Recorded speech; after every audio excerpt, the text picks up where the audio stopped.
What is up, financial family? It's your boy Financial Ebooks, and I'm back again with another video. So the topic that I'll be discussing in this video today is in regards to why you should have money work for you.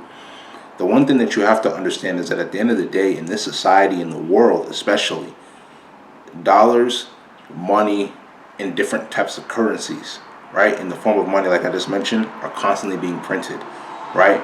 So why are you working for money when dollars and other types of currencies worldwide are being printed? The one thing that you have to understand is that the more that you work for money, right, the more that you work for money, the more that currency, the more those bills are getting printed. And as they get printed, they are decreasing in their purchasing power. And as they decrease in their purchasing power, they also lose value as well too. Therefore, you are working for money that is not going to have as much value as the value that you put into the job, right? Your goal at the end of the day is to have money work for you. How do you have money work for you? You basically put money into systems that are already built that are going to generate you cash flow. For instance, real estate, right? Real estate is something that is an asset that you can use to generate cash flow. How does it generate you cash flow? You use real estate to purchase properties, right? Real estate is basically the process of using that asset, right?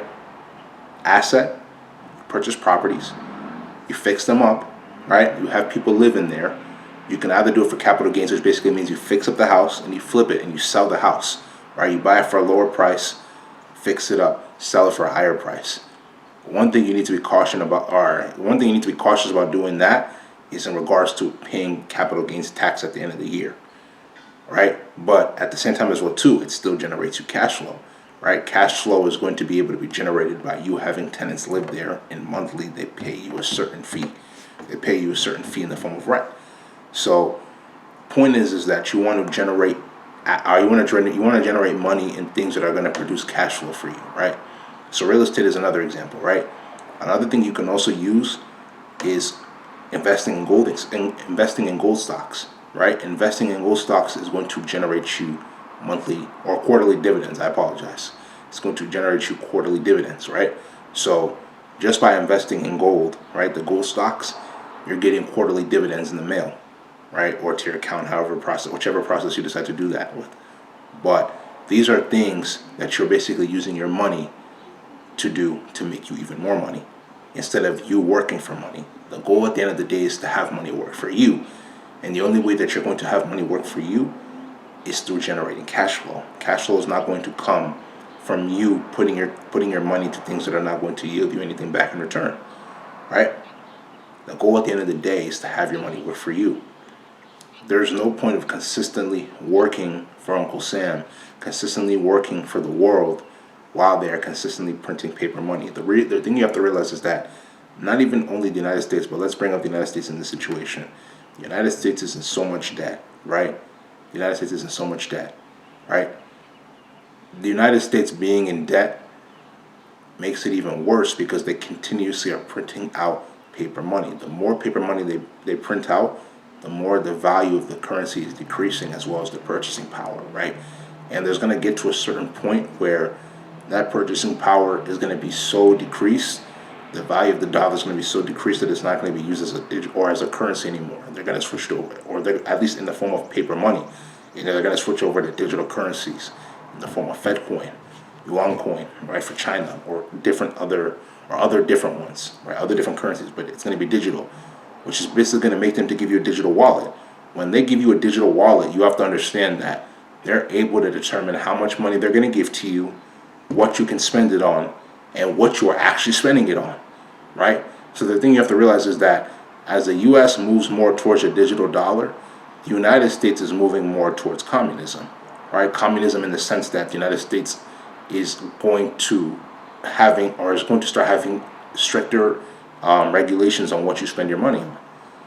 So it's going to be more of a combination of communism and socialism, because it's communism because they're going to be able to control majority of what you're doing when it comes to the money that they're giving you digitally, because that's going to completely wipe out banks. Let me repeat this. Digital currencies are going to completely wipe out banks. Digital currencies are going to completely wipe out banks. Banks are done. Once the United States moves over and the world moves over to digital currencies, banks are done. Money isn't going to be stored in banks anymore, right? Now your money is going to be stored in digital wallets. When your money is stored in digital wallets, they're going to be able to control everything that you're doing with that money, right? So that is the communism aspect part of it. Socialism aspect part of it is going to involve the United States giving the same amount of money towards everybody every single month, every single week, every single year, right?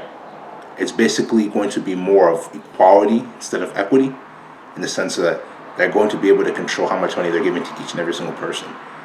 But that's bad because it basically takes away your freedom of being able to use paper money, or paper money mainly, to be able to purchase your transactions.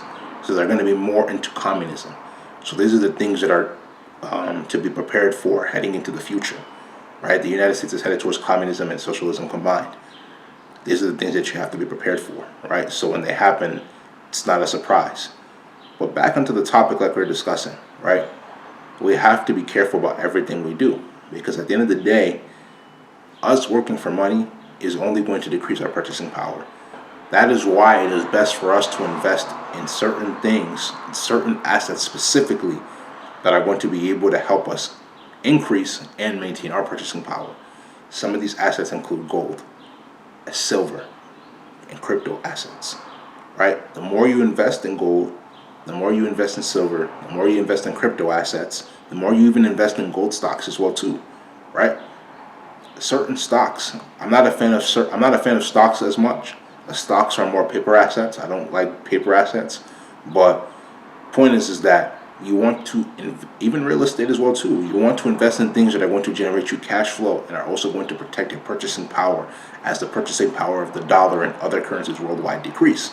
Because as the purchasing power and the currencies decrease in value, it's going to be able to protect your purchasing power, and that is not a good thing. It gives you the advantage in society to be able to hold on to these assets, because these assets are not only going to generate you cash flow and capital gains, they're also going to be able to help you generate,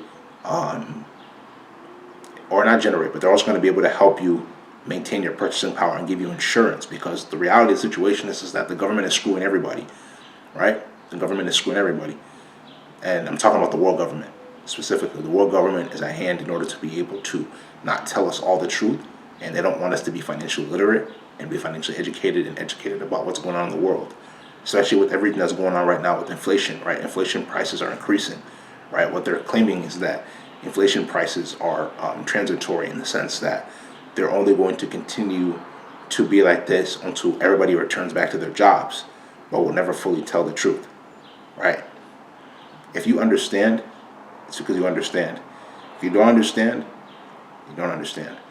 This is going to be the end of this video. If you like this video, make sure you go spam that like button, leave comments, share this video with your friends, subscribe to the channel at Financial eBucks, FinancialEbuks.